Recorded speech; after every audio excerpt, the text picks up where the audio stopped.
But we need to start thinking about what God thinks about our greediness. When we're in the temptation of greed, God has a view about that. And what he sees is one of his children going after other idols. That's what he sees. That's what he sees. Open tonight to 1 Timothy 6. 1 Timothy 6.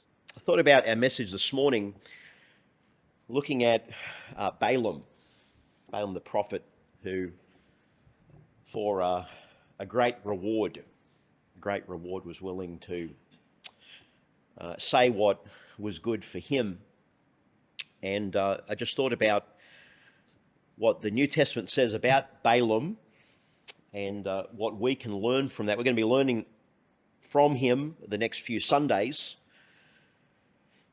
And before we read from 1 Timothy 6, let me just read to you what Jude says about Balaam. Jude 11, woe to them, these are the false teachers, woe to them, for they have gone in the way of Cain, he kills his brother.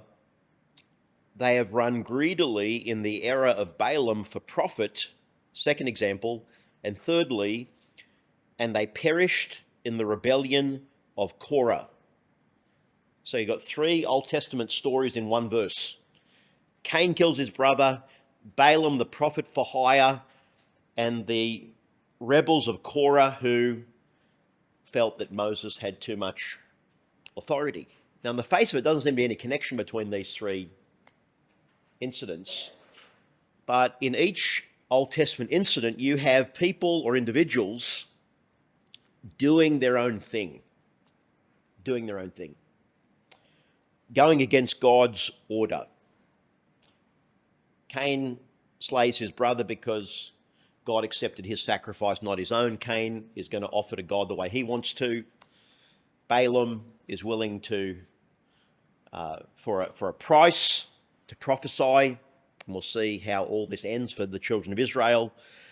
And of course, those in Korah who themselves had esteemed positions of service to God in the priesthood complained against Moses. So I want us to look at this problem of human greed this evening, because it's not just that we can be or are greedy at times, but that the scriptures often put religion and greed together. The abuse of religion, you might say.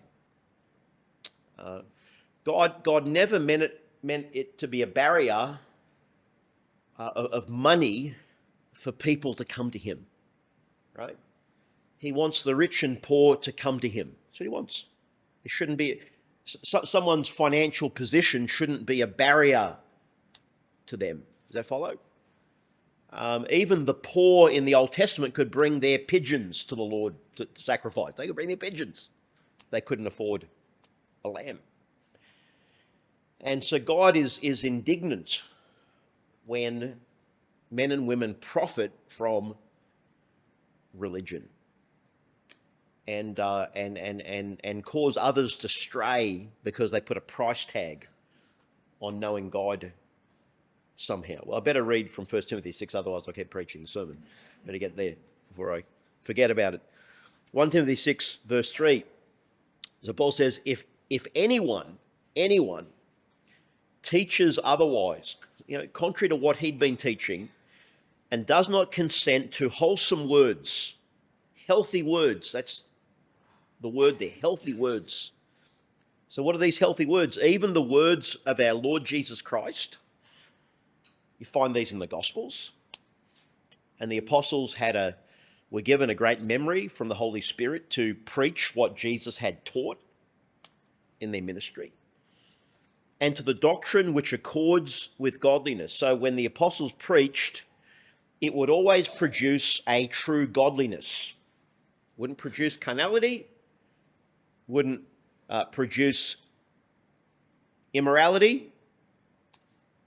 True biblical teaching is going to accord with God's character, his holiness, who he is. So, who are the people that depart from the faith and teach things that are unwholesome and godless? Well, he says what they're like in verse 2 in verse 4 and 5. He is proud, he says, knowing nothing. One thing about a heretic is they think they know everything. Yeah? They've got the last word on who Jesus really is, that the church hasn't known about. They know something extra about heaven and hell.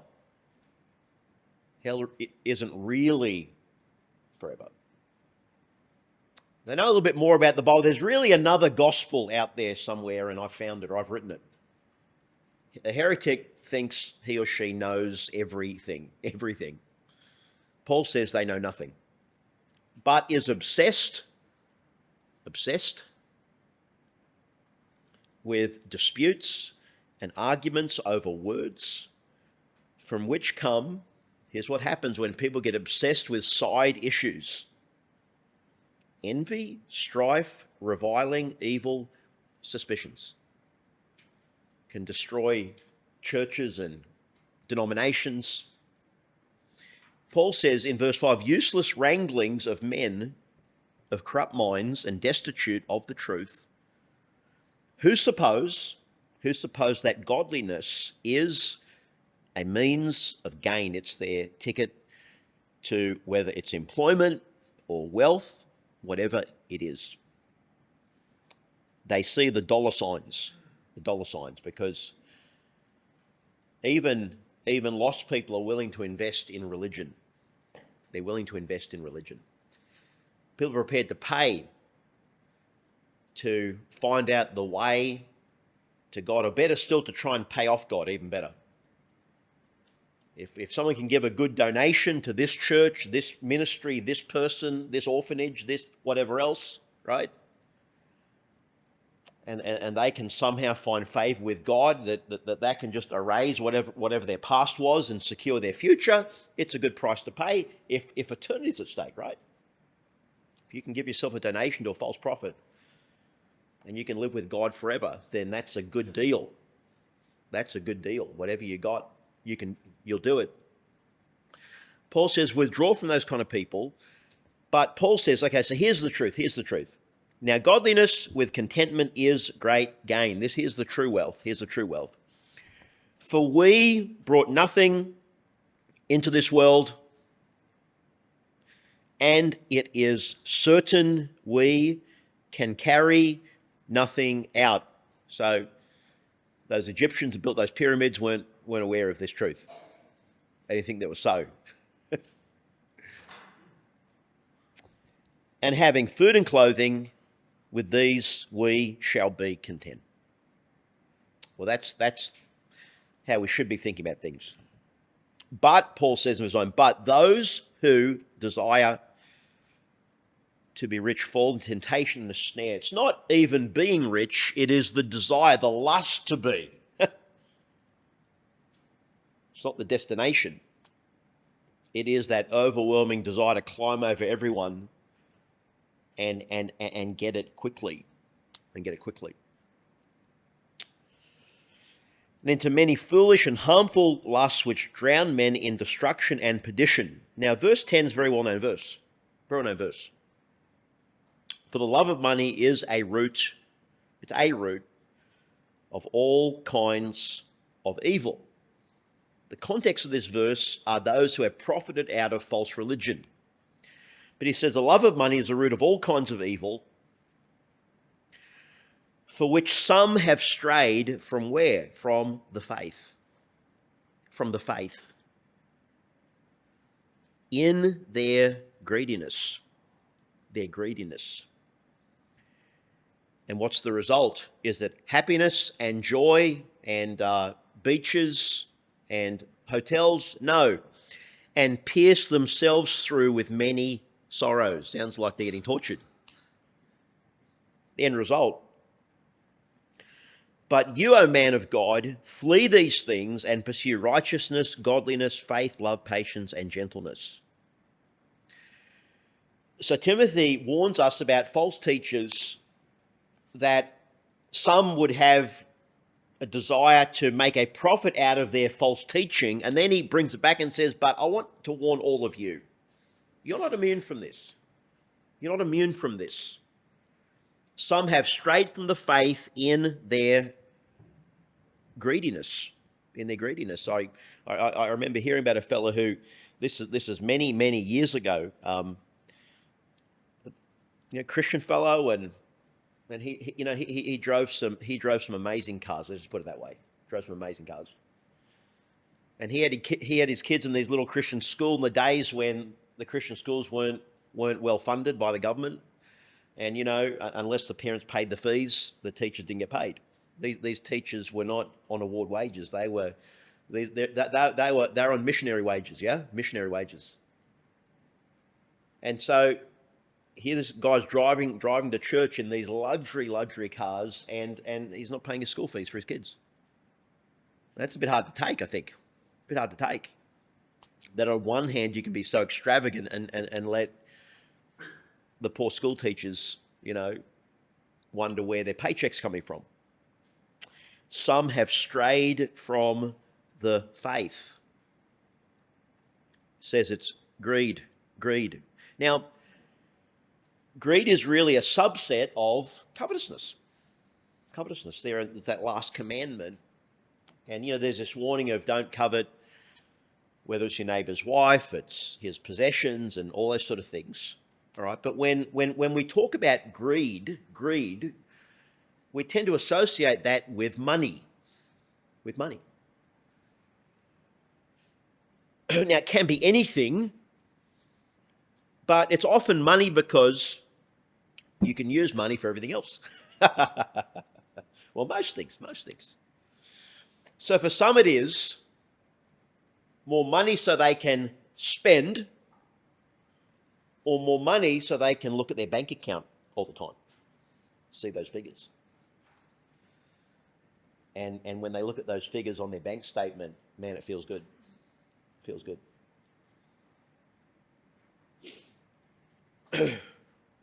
And so whether it is the security of it, hey, I'm untouchable, hey, I can do anything, or it's to go and spend what you have or what you want, greed is a real danger. Now, how close does this hit home? Well, in 1 Timothy 3 and Titus 1, one of the requirements for pastors, ministers, is it comes up twice, not greedy for money. And thank God I have a treasurer who always keeps me from that kind of greed. It's his role in life. It's his ministry to keep me from greed. But it's an issue in the New Testament, right? Why? Because certainly in many places, those in authority, there's not going to be a treasure around. All right? There's not going to be. It's just not. Things were never done that way, and so the fellow or the few that are in charge are going to be counting the money and distributing. And I'm not saying they're doing anything untoward. I'm just saying that that's their responsibility too. And so there's this danger of greed. Some people will pursue the ministry for the perceived benefits. They will. And some have benefited. We're in the generation, of ministries going global, whether it's all kinds of media, things like that. And so there is the great danger there. Now, before we look at some other scriptures, let me give you a few quotes. Someone said that greed is the greed of gain is nothing less than the deification of self. It's putting self on the throne. And if our minds are set on hoarding wealth, we are being idolatrous, putting self up on the throne, the all-important thing. Calvin said that greed and ambition are the two sources from which stems the corruption of the whole of the ministry. Greed and corruption, he said. It's a killer. Someone else said, greed is a bottomless pit which exhausts the person. It actually exhausts the person in an endless effort to satisfy the need without ever reaching satisfaction. It's like putting yourself on a treadmill that you can never get off. You can never reach destination, which means I always avoid treadmills. Because if I'm going to walk, I want to go somewhere. It's just around the block. I went somewhere, right? Another person said, if your desires be endless, your cares and fears will be so too.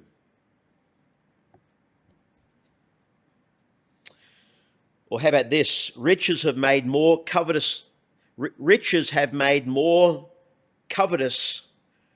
than covetous have made men rich. C.S. Lewis, nearly all those evils in the world which people put down to greed or selfishness are really far more the result of pride. So Lewis traces it back to this issue of human pride. He always has something to say outside the square. Two more. Another person said, poverty wants much, greed everything. Greed everything. And finally, most men pray more for full purses than for pure hearts.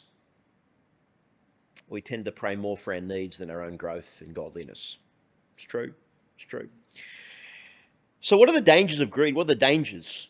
The dangers. I want you to turn to a couple of places in Proverbs this evening. I want you to see what Proverbs says about this issue that confronts us. And I want you to go, first of all, to Proverbs 27. Proverbs 27. And in verse 20, it's a verse that I've thought of quite a little over the years. Proverbs 27:20, where it says, hell and destruction are never full, so the eyes of man are never satisfied. Think about how many people have perished since Adam and Eve. Well, the grave is never full. I know cemeteries can get full. I know they can get full. And, you can these days they're, burying you not next but on top of someone. Right? Or you can get your plot for 100 years, whatever it is, and then no more. But that's just cemetery. That's just cemeteries. That's not this. It's not this. The hell and destruction are never full.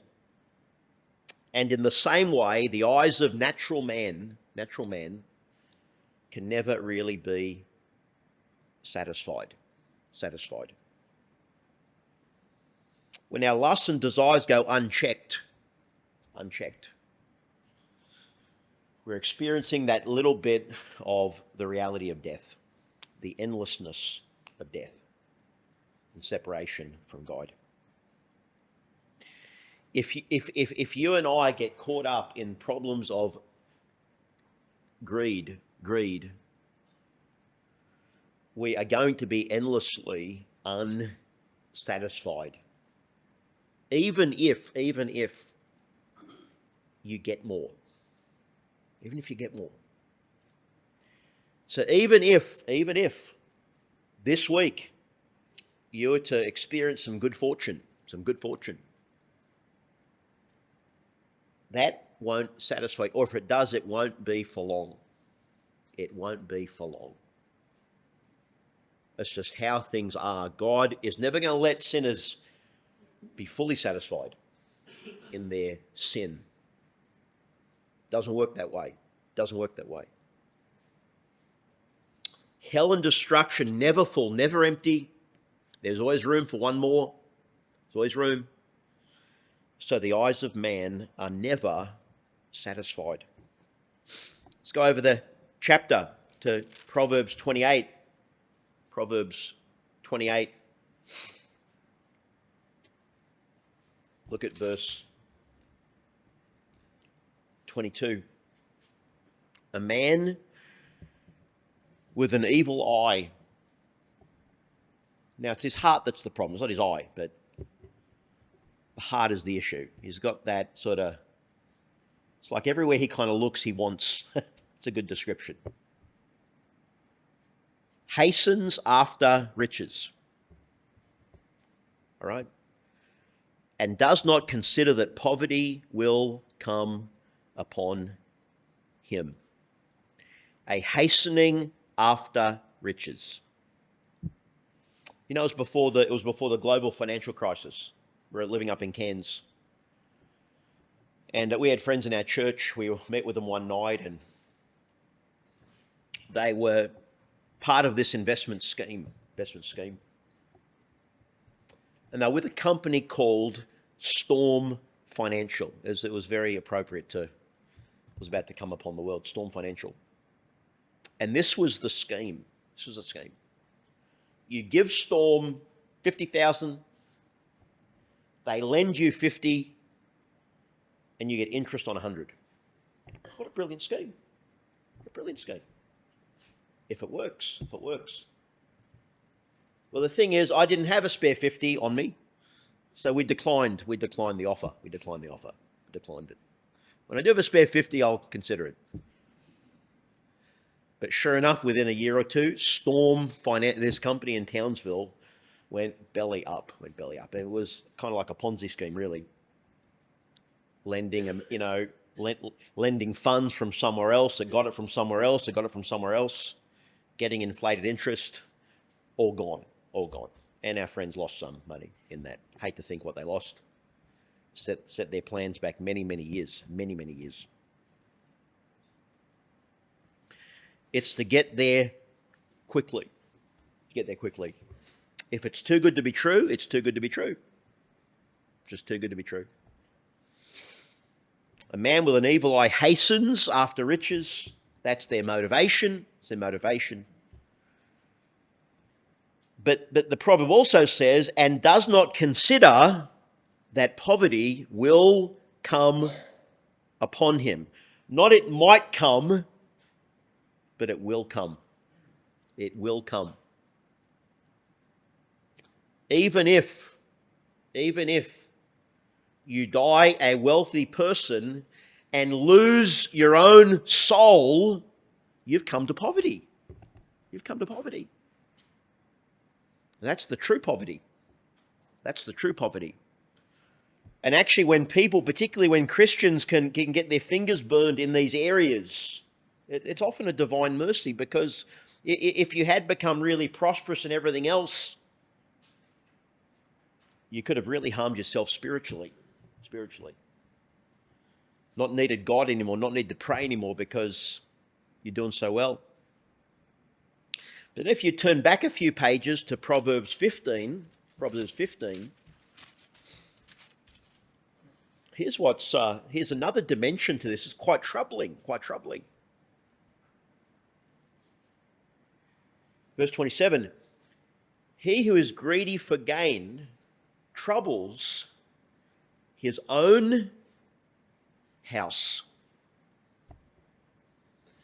The greedy person probably got a wife and children, some friends, some grandkids. And they're watching their father, grandfather go after things. And they see him succeed. They see him do well.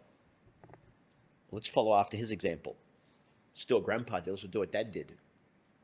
He's doing great out of life. And thus he troubles those whom he loves the most. It's a great tragedy. It's tragic when the second, third generation can just be spoiled. They're set up for life, but they don't know what to do with it. They've never had to work for it. It's a real danger. There was a real blessing when I got my first sort of jobs as a kid and teenager, and you got paid in cash. Now for me it's coins. I'm getting paid 5-10 cents a newspaper I sell. We're talking coins. But There's something about having in your hand money you work for. You felt it. You felt the labour, the tiredness, the exhaustion. And so when it came to hand that money over to buy things, you had to think twice. I just worked for what I got. When you're pointing your phone at something or getting out the card, you don't feel it, do you, so much? You don't feel the work of that. It's just like, oh, so it's magic, isn't it? Click, click, click, tap, tap, tap. Oh, magic. No, it's not magic. It's credit. It's not magic. It's just credit. So now we're not going to go back to those days of cash, right? But there was some value in feeling what you earned, feeling it, and knowing that this took me some hours to get. And so I better be careful what I hand over for. Is it really worth it? But look at the other side of the proverb. He who hates bribes, he'll live. He'll live.